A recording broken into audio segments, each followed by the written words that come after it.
¿Qué tal, amigas y amigos? Nuevamente desde la oficina de mi parroquia, la Iglesia de los Santos Cosme y Damián, comparto con ustedes esta entrevista y recuerden que no es un estudio profesional, así que si ladra mi perrito por ahí, canta mi gallina japonesa o suena el teléfono, no damos importancia y nos centramos nosotros en la entrevista. Seguramente que tú, muchos de ustedes han ido al cine o en la comodidad de su casa, se han puesto a ver una película comiendo palomitas, divirtiéndose con los efectos especiales y muchas cosas así. Pero no siempre sabemos qué hay detrás de una película. Ah, no, padre, yo he visto algún detrás de cámaras, vi como los efectos del Titanic, sí. No solamente eso, sino que hacer una película significa en primer lugar una idea, una historia. Después de esto, ¿quién la patrocina? Después, ¿quién la dirige? Después, las locaciones, si es que se tiene que buscar una locación u otra. Después, los actores. El storyboard que se llama para ver de qué manera van entrelazándose las escenas para que finalmente haya un resultado que sea del gusto de la gente. Y a mí me parece que las historias divertidas, las historias de ficción, de los superhéroes son muy importantes, pero a mí en lo particular me gustan más aquellas películas que nos hacen pensar en el ser humano, en quiénes somos, a dónde vamos, cómo hemos compartido la historia con otros grupos, etcétera. Y por esta razón, hoy me da mucho gusto recibir a alguien que tiene que ver con una película, un documental que habla de nosotros, que habla de América, que habla de España, que habla de esta unión entre estos dos grupos y precisamente le doy la bienvenida. Bienvenido a México. Muchas gracias, padre. ¿Cuánto tiempo llegaste? ¿Hace cuánto tiempo llegaste a México? Llegué una semana hace que estamos. Una semana Sí. apenas, muy bien. ¿Ya habías venido a México Sí, antes? sí, varias veces. Sí. En varias ocasiones. Sí. ¿Tu nombre, por favor? José Luis López Linares. José Luis López Linares. ¿De qué parte? Soy nacido en Alcalá de Henares, Ajá, que está al lado de Madrid, sí. donde, La Universidad famosa de Alcalá de sí, sí, Henares. Alcalá, donde nació Cervantes, Nada más y nada. Donde nació Cervantes. y vivo en Madrid normalmente. Muy bien. ¿Y cómo es que llegaste a este mundo del cine? Yo en realidad quería ser fotógrafo, desde muy joven, desde que tenía 11 años. Pero luego un momento que pasé de la fotografía al cine y empecé siendo director de fotografía, el responsable de la iluminación y de la cámara en las películas, y trabajé mucho como director de fotografía en España y en otros países, pero de repente me di cuenta que no me gustaban las películas que hacía. O sea, me Aquí, gustaba mi trabajo. aquí encontramos algo muy importante porque fíjense, a mí me parece que la gente que se dedica a la fotografía, a la toma de las escenas, etcétera, es de las más importantes porque es como si tú de repente vas caminando por un campo, hay tantas cosas que ver en un campo, pero si alguien te dice, mira esa florecita, mira esa mariposa, mira esa montaña, automáticamente está dirigiendo tu mirada a una parte y te está haciendo que olvides la otra parte. Cuando vemos una fotografía vemos un momento, un instante plasmado y precisamente es lo maravilloso que te está permitiendo ver lo que alguien te está insinuando o casi obligando a que veas. Y en una película así es. Podría haber muchas tomas de distintos ángulos, pero se elige la mejor. Y tú de repente dices, bueno, la imagen está bien, pero como que la forma en que la presentan o la historia con la Sí, que la presentan no me gusta. no me gustaba el resultado al final de las películas, ¿no? Los guiones. Y entonces decidí hacer una productora de documentales y llevo más de 25 años ya pues produciendo y dirigiendo cine documental. Entonces, digamos que yo siempre he elegido los temas a tratar, nunca he hecho nada que no me gustara, que no me pareciera que debía hacerse, y entonces pues Tú eliges tu materia. elijo lo que quiero hacer o me llegan encargos que me interesan, pero digamos que nunca he hecho nada que no me guste. O sea, que no me guste o que no me parezca que concuerda con mis ideas. ¿Cuál fue Y, tu primer documental para ver cómo andaba tu mente en ese sí, tiempo? mi primer documental fue Asaltar los cielos, que es la historia del asesino de Trotsky, de León Trotsky, Ramón Mercader, que fue un catalán que lo asesinó en México, en Ciudad de Sí, México. aquí en la zona de Coyoacán. Sí, y después pasó 20 años en la cárcel de México. Y bueno, es la historia de Ramón Mercader, bueno, del asesinato Asaltando los cielos, ¿por qué asaltar ese los cielos. título? Porque es una cita de Carlos Marx, que dice que los comunistas deben ser capaces de cualquier cosa y de asaltar los cielos. Ah, muy bien. Entonces empiezas por esta parte de la biografía de una persona vista desde un ángulo muy particular, ¿no?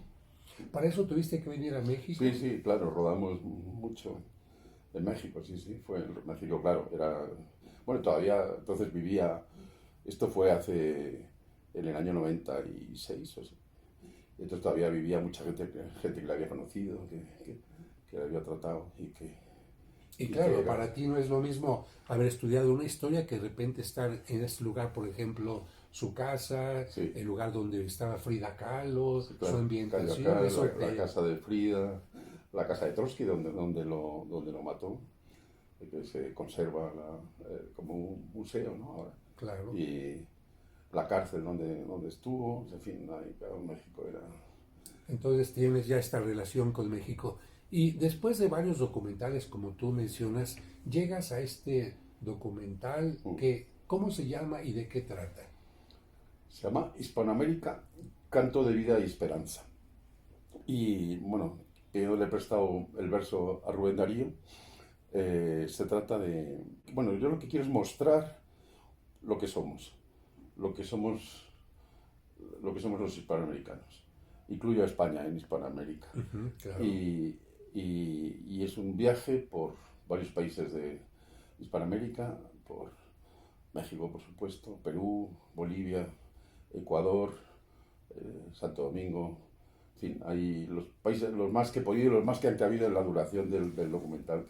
Entonces, a través de dos vías principales, el arte y la música, trato de, y creo que lo consigo, de contar lo que es ese patrimonio en común que tenemos todos los hispanos, que está por encima de las políticas cortoplacistas, coyunturales, que somos una comunidad y una civilización extraordinaria y que tenemos que darnos cuenta de lo que somos.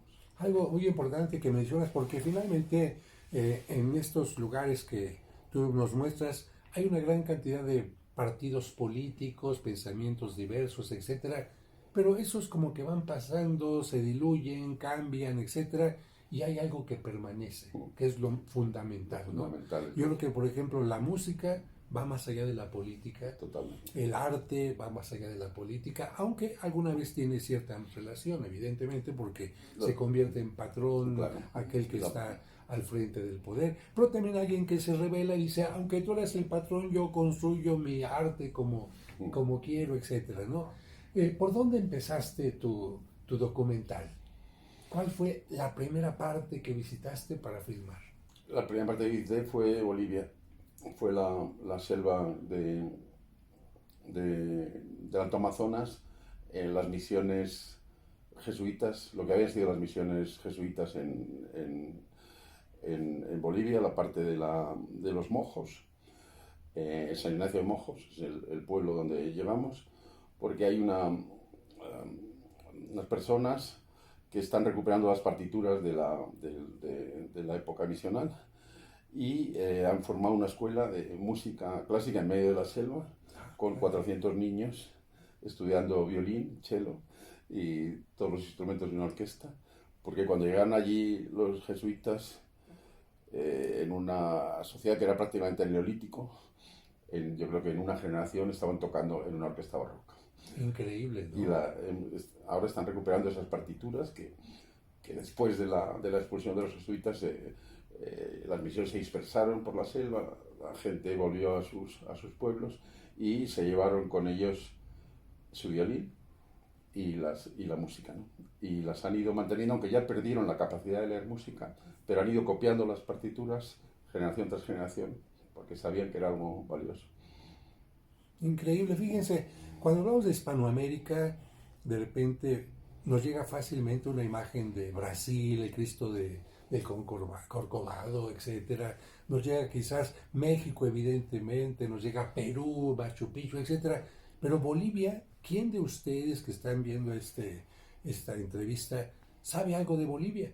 Yo, por ejemplo, sé que son muy buenos plateros porque aquí en esta parroquia hemos mandado a hacer 2 cálices allá a Bolivia, pero ¿qué más se sabe de esto que nos estás contando? Poca gente, y con esta documental ya estás invitando a que la gente, quiero saber un poco más. ¿Qué otro lugar visitaste después de Bolivia? Bueno, estuvimos en el Perú. En el Perú estuvimos en la festividad del Corpus Christi en Cusco.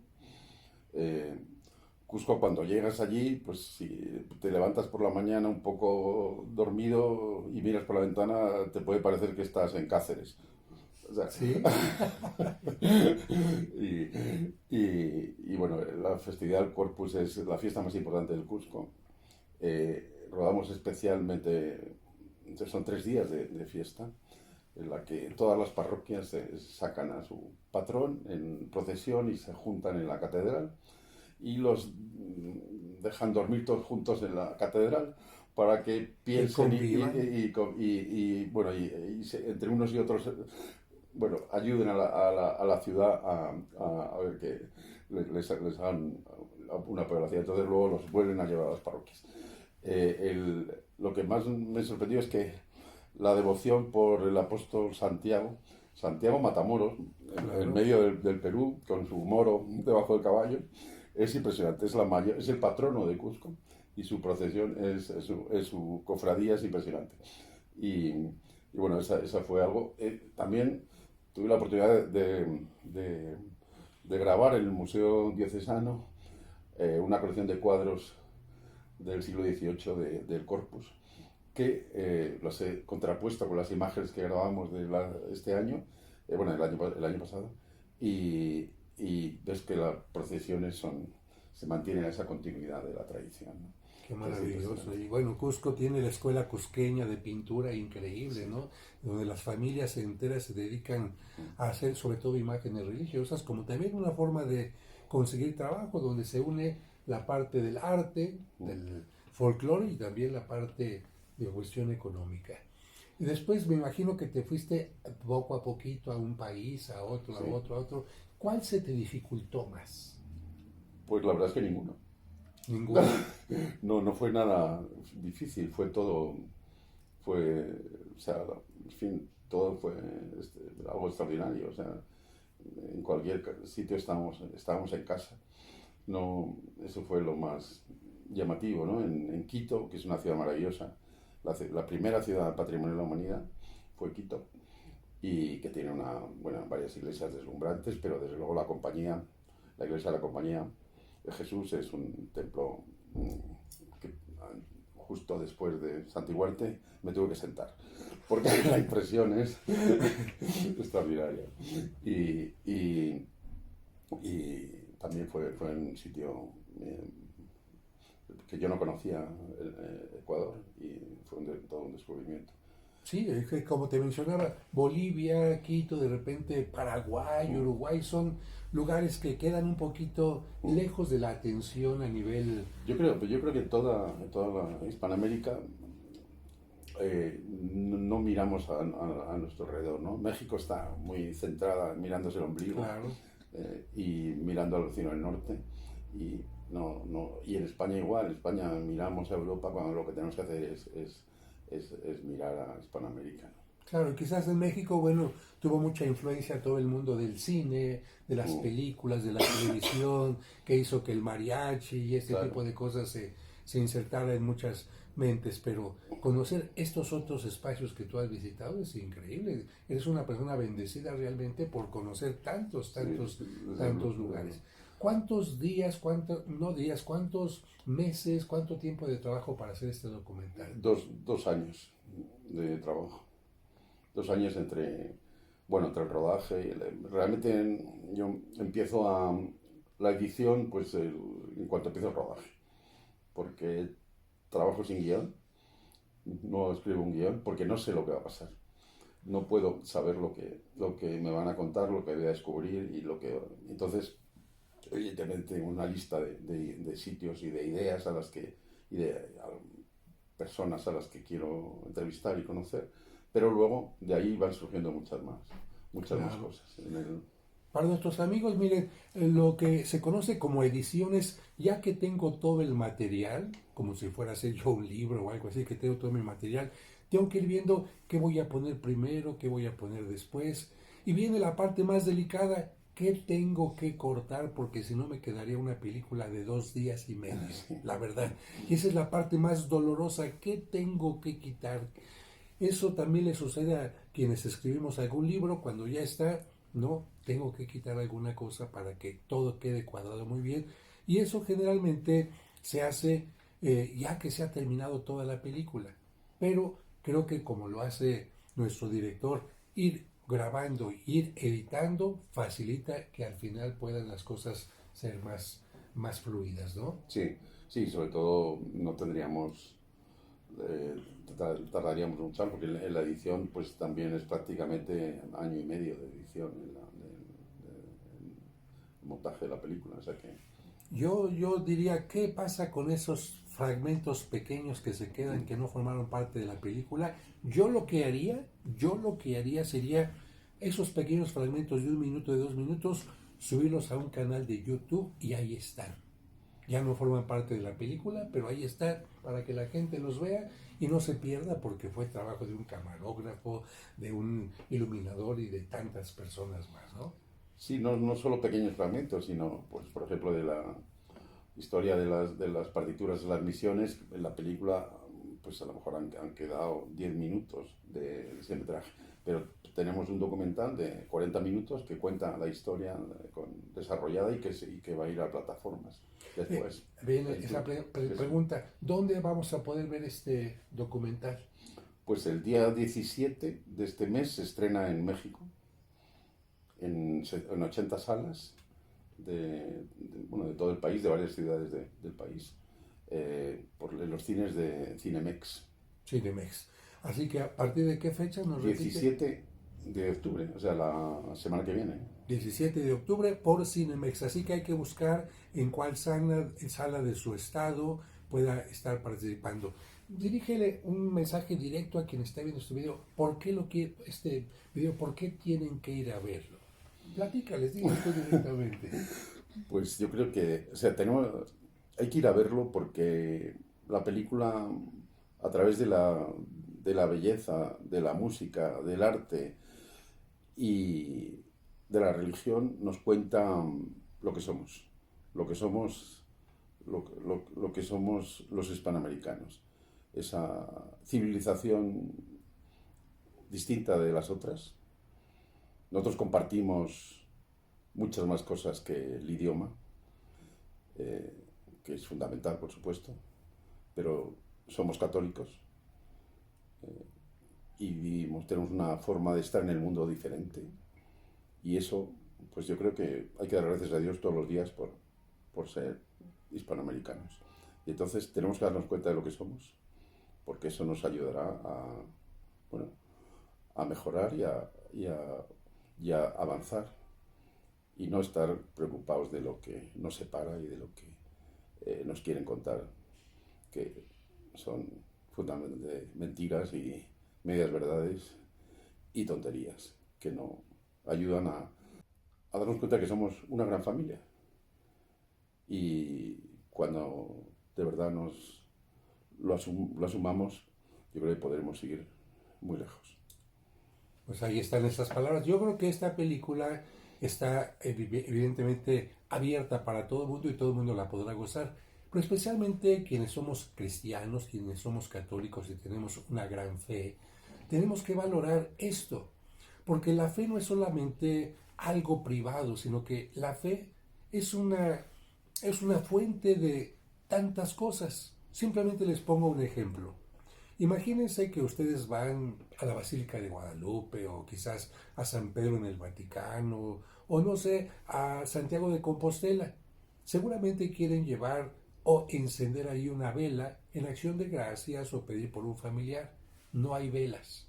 Tiene que haber velas y tiene que haber quién fabrique y quién vende esas velas. Quiero un recuerdito. ¿Cuántos tipos de recuerdos? Tiene que haber quien haga los recuerdos, estampas, una gran cantidad de cosas, y la fe cristiana es fuente de trabajo para mucha gente. Piensen simplemente en los rosarios, en las estampas, en los frascos para agua bendita, en fin. Es fuente de trabajo para mucha gente, incluso indígenas que están tejiendo una cosa u otra para vender. Pero también en las fiestas religiosas, ¿qué pasa? Sale el danzante con sus plumas, con su penacho, pero necesita una sonaja y necesita unos huesos de fraile para que suenen con el tambor, etc. O bien en otro lugar la trompeta y en otro lugar el zarape. Vean simplemente el vestuario. Y evidentemente hay que vestir también las imágenes religiosas. ¿Quién las borda? Todo este trabajo de bordado, todo este trabajo de las flores, las ofrendas de flores, las puertas engalanadas. Piensen también un poquito en todo lo que significa la música, como se nos ha dicho. ¿Cuánta música ha surgido para alabar a Dios, para alabar a la Virgen, para las procesiones? Cantidad de música increíble. Y la música, ¿dónde se tiene que escribir? Pues en un libro maravilloso, que puede ser un libro miniado, un libro con grandes caracteres y una gran cantidad de cosas, sin dejar de lado, por supuesto, las capillas, las parroquias, las catedrales, los santuarios. ¿Cuánto surge de la fe? Por lo tanto, no es únicamente algo privado, sino que algo que ustedes podrán ver una parte únicamente, porque es muchísimo, en este documental que se llama Hispanoamérica, Canto de Vida y Esperanza. Hispanoamérico, Canto de Vida y de Esperanza, Cinemex, a partir de la próxima semana. Y una última pregunta, después de agradecer a nuestro invitado por su presencia aquí. Esta experiencia seguramente ya te hizo pensar en el siguiente documental. Seguramente ya lo tienes ahí, un poco en la mente, o por lo menos 2 o 3 opciones ya te surgieron. Bueno, yo creo que este documental ha sido dirigido por la Virgen de Guadalupe. Yo a veces me sentía solo un instrumento. Han pasado cosas extraordinarias en el rodaje. No quiero contarlas porque Tiene que ir a verla, hay que ir a verla, pero por ejemplo el final de la película es algo extraordinario. No puedo contarlo porque estropearía la cuestión, pero desde luego hay cosas extraordinarias y lo que me preguntabas, el segundo documental, pues siguiendo en la línea que hemos iniciado, y teniendo en cuenta que Estados Unidos celebra el 250 aniversario de la independencia el año 26, Sí. Teniendo en cuenta que la independencia de Estados Unidos solo fue de unas pocas provincias en el norte y que el resto de lo que es ahora Estados Unidos era el virreinato de la Nueva España, quiero ofrecerles una película que se va a llamar We de Hispanos, las raíces hispanas de los Estados Unidos. Para que los hispanos que están en Estados Unidos, que es después de México el segundo país de la hispanidad, porque hay más que en Colombia y en España, y para los estadounidenses no hispanos, sepan que antes de ser anglosajón, aquello fue un territorio y una cultura hispana, ¿no? Pues muy interesante. ¿Cuántas cosas se pueden hacer de documentales? Sobre todo ustedes jóvenes que están viendo este video, piensen que esta parte del cine, esta parte de la fotografía, esta parte de los guiones, puede ser parte de su vocación.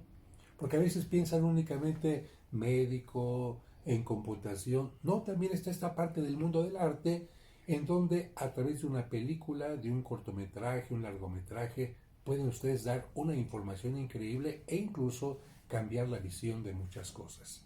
Así que gracias a Dios por esta presencia de nuestro invitado, gracias a Dios por este documental y gracias a Dios especialmente por lo que somos a través de la fe que hemos recibido en herencia de nuestros padres que la defendieron con tanto cariño.